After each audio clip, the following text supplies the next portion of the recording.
Imagine our future president and his or her political party make the following statements on Inauguration Day.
You have just read a statement of the U.S. Catholic bishops using the Catholic social teachings on economic life.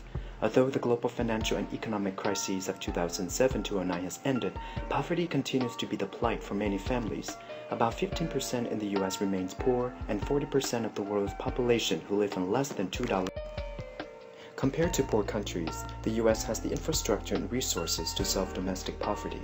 That should encourage us to work more toward reducing poverty. In order for that to happen, may I suggest to you the concepts of solidarity and subsidiarity from the Catholic social teachings.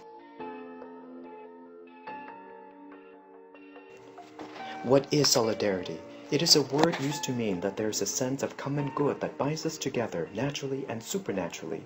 Pope St. John Paul II said it best in his encyclical Sollicitudo Rei Socialis that we are all responsible for all because we are all related to one another as a human family. His successor, Pope Benedict XVI, confirmed this in Caritas in Veritate, that it is not by isolation that man establishes his worth, but by placing himself in relation with others and with God. It is this keen sense of connectedness with other humans that stirs in us that sense of duty to give them the necessities of the body. An example of solidarity would be the work in the field of human socio-economic development of Paul Farmer's Partners in Health, where they commit to bring the best healthcare to its patients with a priority on the very sick and poor, and in that they work for the structural changes that will erase the wounds of inequality between the rich and the poor. Catholic social teaching uses subsidiarity principle to explain that larger institutions in society should not overwhelm or interfere with smaller or local institutions. Yet larger institutions have essential responsibilities when the more local institutions cannot adequately protect human dignity, meet human needs, and advance the common good. The ineffectiveness of top-down government can be seen in the examples of ex-President Jimmy Carter's project in 1991 in Atlanta, called TAP to eliminate poverty, or the Catholic Relief Services (CRS) working in Rwanda since 1960 and still could not prevent the Rwandan genocide which happened in 1994. Philosopher Peter Singer said it best: huge shipments of food can destroy local markets and reduce incentives for local farmers. Instead, we should help local organizations develop social structures for people to earn their own money, produce their own food, and meet their own needs in a sustainable manner and by their own work. Solidarity without subsidiarity can easily turn into a welfare state, while subsidiarity without solidarity runs the risk of encouraging forms of self-centered localism.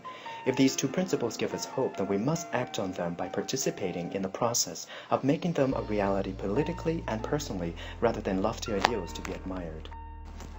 There are many ways we can participate, and one of them can be done through this general election.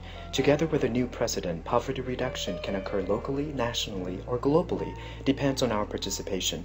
It is a noble privilege that you and I have, and I encourage you to take advantage of it as much as possible. Thank you. Created using Powtoon.